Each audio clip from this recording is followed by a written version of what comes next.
What's going on, coders? Welcome back to another Codex Reviews. It's me, Jamie J. Dub, and with me for the first time in a very, very long A time. long time. Tim the Tentacle, Terrible, Tim is the with us. testicles. Yes, ladies and gentlemen. Yes. That's exactly what I said.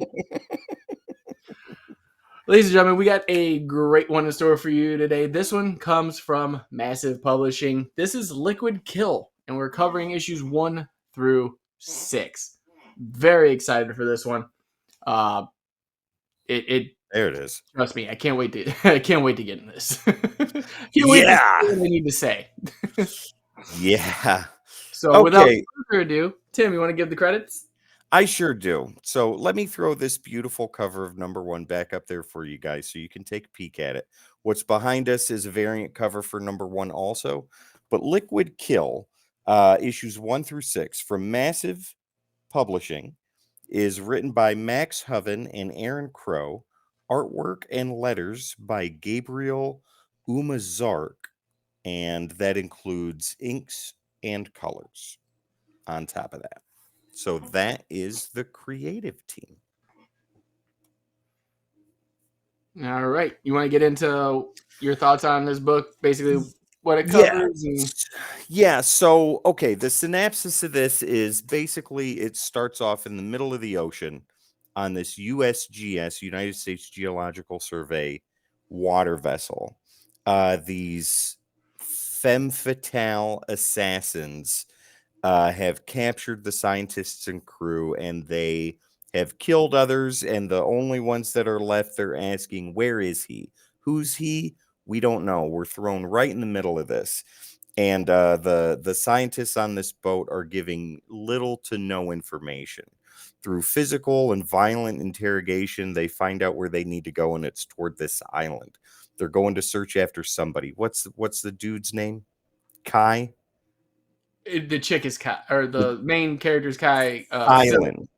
Yeah. Yeah, that guy. They're going after him. And all through this, you have this festival, this Red Moon Festival that is going on. And at this hotel or resort that these femme fatale assassins are making their way to, inside the resort are the high society of life. This is in the future, by the way, 2199 or even further than that. But all these rich and powerful people are at this invite-only party for this Red Moon Festival. And when the femme fatale get there, these super hot assassins show up. All hell breaks loose because they're looking for this dude, Silent.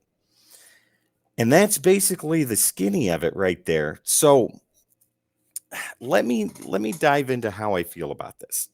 So right off the bat, you're thrown into something. You come in right at the tail end. Now, Jamie, maybe you know, but I have no idea if there was anything before this that we should have read. From my understanding, it wasn't. This is where it starts.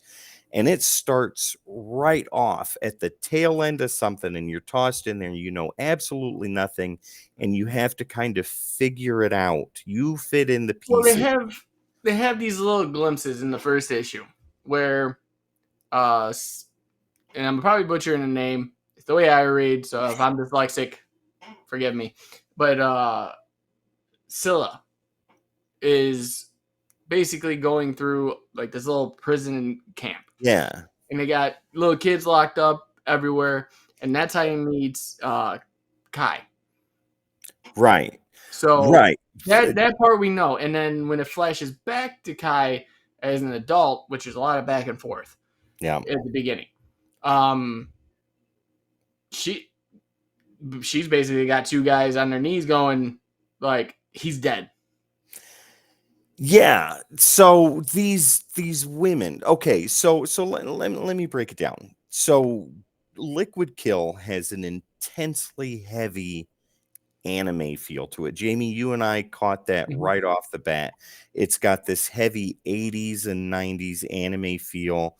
Feels and like I'm watching Bleach at like 9 in the morning.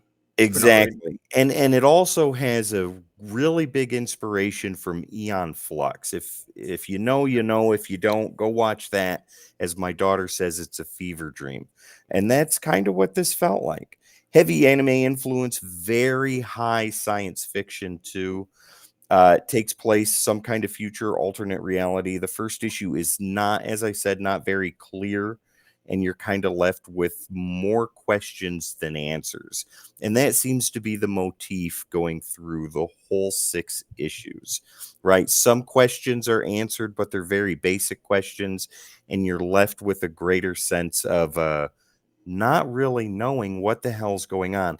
But that's not necessarily a bad thing, right? So, off the bat, if you're just window shopping for this, the covers look amazing. Both the A's and all the variant covers, too. What we showed you in the beginning was the A cover. What's behind us is one of the variants, and that's one the interior artwork looks like. The world is incredibly rich with history that we are not yet privy to, but we're getting just a minor glimpse of. And I'll be honest with you, as I was reading this, I wanted to know more. Uh, the the artwork is stylistically beautiful, right? So looking at that, it brings a heavy nostalgia feel to me. I used to watch anime, 80s and 90s anime, Akira, Ghost in the Shell, Wicked City, Venus Wars, Cyborg 009, Robotech, all of that stuff, Voltron. So it's got that kind of stylistic feel to it, and it brings a lot of nostalgia for somebody my age. If you're already a fan of this, it'll look absolutely amazing. It'll look better to you than it did to me. But if you're not a fan of this, this is something that will take a little bit getting used to. Yeah. So, Jamie, you were talking about how they used the colors in Mm-hmm. here, and I cannot wait for you to get into that because what you had to say when we were talking on the phone made a lot of sense. So my final thoughts for this are the only thing really missing for me on this was motion, right? This I thought would have worked incredibly well as animated series. Um, Oh, definitely. I think it would have done a lot better in that medium than it did in comic book format. However, in comic book format, it ran pretty well. You told me that this was going to be a really quick read, and that's exactly what it was. I kind of flew through this. I think I had 6 issues done in a little over an hour. Yeah. It didn't take long at all. And usually when I read it's 6 issues is like almost an hour 45. Yeah, something I like mean, that. Yeah, but this was really, really fast. So, bottom line is more questions than answers, but I'm in, right? I yeah, want to see where it goes. I want to see what happens. I think it's more the curiosity now than anything else. Would I have gotten this series on the rack? Probably not. But I'm glad that I read it because it kind of took me out of my comfort zone of what I usually read as far as comic books are concerned. And I was not disappointed. right, I had a good time reading it. It was really fast though, but if this is an ongoing series, I'm invested at least through the next storyline just to see what happens. So the next 6 issues, I'll take this to issue 12 and see where it goes. right. Writing gets a incredibly solid 7 out of 10 for me. The only reason it gets a 7 is because we were thrown in the middle. Not a lot of questions were answered except some of the very basic ones. Mhm. I was left without answers to some of these questions or a whole lot of backstory for that matter. And I kind of wanted more than that, more than what I got. But I was content with what I had. The artwork, however, like I said, stylistically beautiful artwork. If you're already a fan of it, it's going to look gorgeous. But that gets an 8 out of 10 for me. So an overall of 7.5 out of 10. Jamie, how'd you feel about it? That's fair. Like we were talking about, it's a very quick read, very quick. Like I think I messaged you and I was like, I'm on issue 1, and I messaged you back and I'm like, I am done. I think what you aside- said to me was like, I have no idea what's going on right now. yeah, I have zero idea what just happened, but I'm still reading it. Yeah.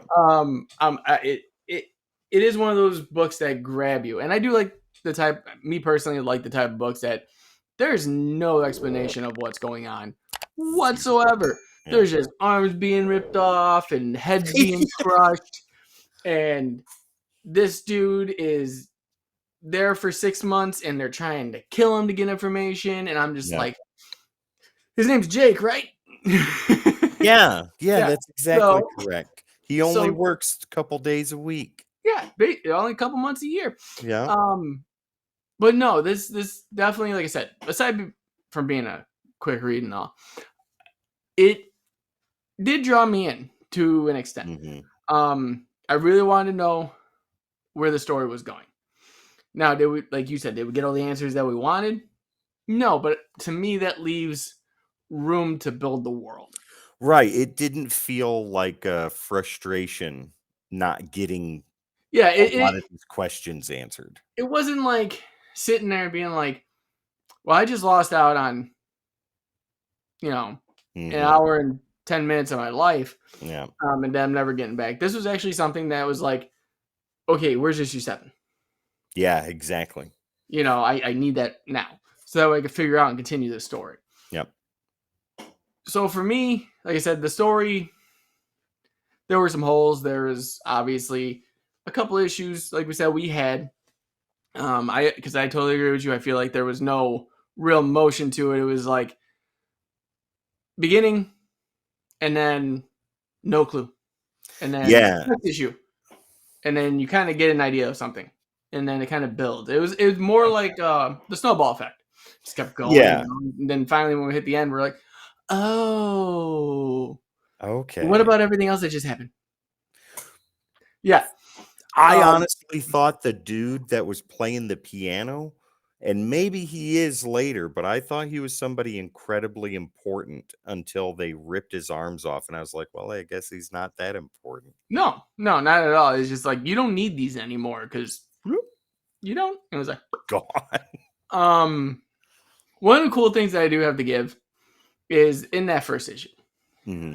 when Scylla is rescuing Kai from the cell Yeah. after he just totally demolishes everybody.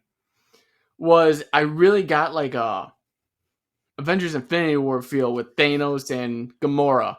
That's exactly what I was thinking about when I was reading that. That scene came to my mind where he just massacres the whole planet.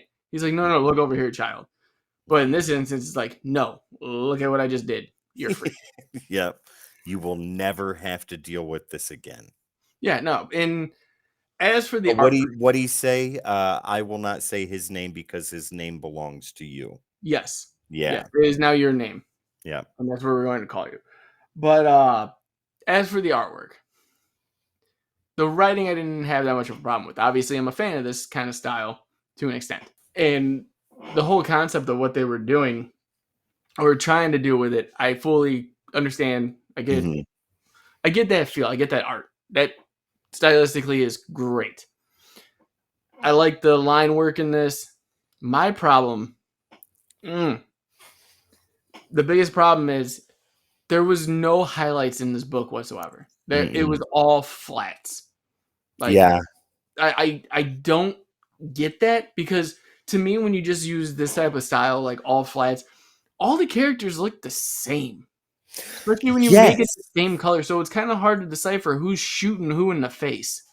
Exactly. It makes it difficult for you to get attached to characters when they all have the base look, and with using the flats, like you said, they look even more the same, and it's hard to differentiate. And even when you have you got one team here, one team there, and you're jumping back and forth, and you're like, wait a minute, was that the same person that was? Hmm. No, wait, Kai was right there, but is that looks just no? Okay, wait, yeah, okay, so we're here. You a lot of the time I found myself going, am I still with these same characters, or is this a new group? Until they said one of the names, then I was like, oh, okay, we're Yeah. we're we're back going down the elevator shaft, or you Right. know, You we're back actually with all the people. What do you call it? At the gathering. It's like yeah, they called them lodgers. yes, Yeah. yeah, and that was my biggest frustration with it because I'm just like, where are we right now? Mhm. Yeah, And that was a what big character am I that playing with? was Because there's three different, and then they change like they steal costumes, and I'm like, oh, okay, so is who's in it again? Like, see, that was one of my biggest parts of confusion too, when the whole elevator scene and transitioning between that and them in the lobby area or the hmm ballroom area and stuff like that. I was just as confused as you were. I yeah. didn't know who the hell we were dealing with. But I mean, I got the concept because these are kind of like the animation style. Because I know it's a comic, but animation style was something I grew up on. But a lot of those times it just wasn't for me. If Right. everyone looked kind of the same, it's Yeah. like you don't get invested in characters that way. Yep. To me, at least. No, you're Um, right. Absolutely. so basically, with my score with writing, I'm gonna go with a solid 8. I think the premise is cool. I think that the story needs to be fleshed out more, but I'm hoping that happens later on. Now, personally, I don't know right now if this is just 6 issues and they're done, or this is an ongoing. If this is 6 issues and done, then that is an incredible waste of Yes, because in my mind, if this is 6 issues and done, my rating changes. yeah. If Good this is an ongoing, and that's what I'm predicting in my head is what's happening, Mhm. I'm gonna give the writing an 8. Right on. Now, on to the art. This is where it hurts. Um, like I said, with the characters, if there was some more life to them, to each one specifically, Yeah. my score would probably be a lot higher. And if there wasn't all this flat like work on them, Mhm. I'd I'd be ecstatic. This would be probably an 8 or a 9. There's a lot of blacks on lighter blacks and And darker on darker blacks, grays, and grays, and it's a dark book yeah. overall. Um, but if I had to give an art, uh, art's a 6, Mhm. and I'm being fair on a 6, to me at least. Now that's not a knock towards the artist. Again, this is all our opinion. This is what Yeah. you know what we're going for. But overall, the book to me is a 7. It's still worth trying. It's still worth picking up because you're gonna find those people that might be in the anime, or people that might be uh, in Avian Flux, or Yeah. somebody that wants like a futuristic enigma of a book. This Yeah. would be up their alley, you know. Oh, yeah, So 100%. yeah, I'm definitely hoping that people pick up this book so we can keep getting more of the story, because I think there's more to the story that needs to be told in order for this book to shine as bright as it should, and maybe with some highlights. I agree with that. Let me ask you this, Jamie, before we finish it out. Do you think that there should have been a separate inker and colorist attached to this book instead of Gabriel Umazark doing everything from artwork to letters? Do you That's think a that hard would have made question, because if in Gabriel's mind he had an idea and a vision, and Mhm. this is what he saw and wanted, then no. Okay. But personally, for me, I would have had separate. I agree with that. I think visually it would have made it look a little bit more appealing to the masses, right? Right. Yeah, I think it would have been better visually for everybody instead of focusing super hard on this niche market of power anime watchers. Yeah, and like I said, again, no knock to anybody out there has done this. This is all based on our opinion. Yeah. Take it as you wish. But I will say this: I would grab this off the shelf. I will be putting this on my pull list for the rest, and I really do want to see where this goes. So Yep. let's hope for the best there. Yeah, absolutely. I'm invested at least through the next story arc. Yeah, I mean, if the next story arc can hold me as much as this one did, then I'm in it for the long haul. Exactly.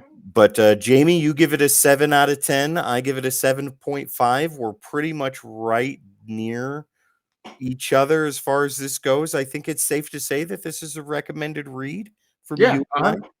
Yeah. 100%. This would have to have done something much worse. Yeah. Oh, yeah. Like, this is definitely something that would be on my pull list.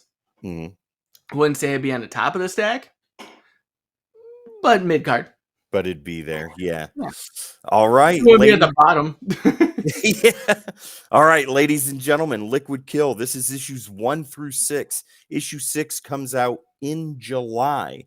So if you don't see it at your local comic shop, definitely ask them to get it for you and get these back issues from Massive Publishing themselves. All right, Jamie, is there anything else before we get out of here? No, guys, again, thank you for watching.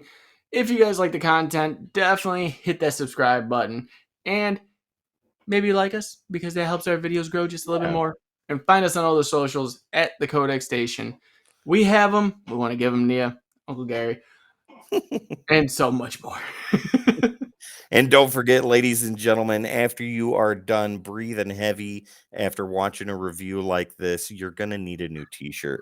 Head over to thecodexstation.com for all your Codex needs. Get some merch, meet the team, and so much more. Once again, thecodexstation.com, ladies and gentlemen.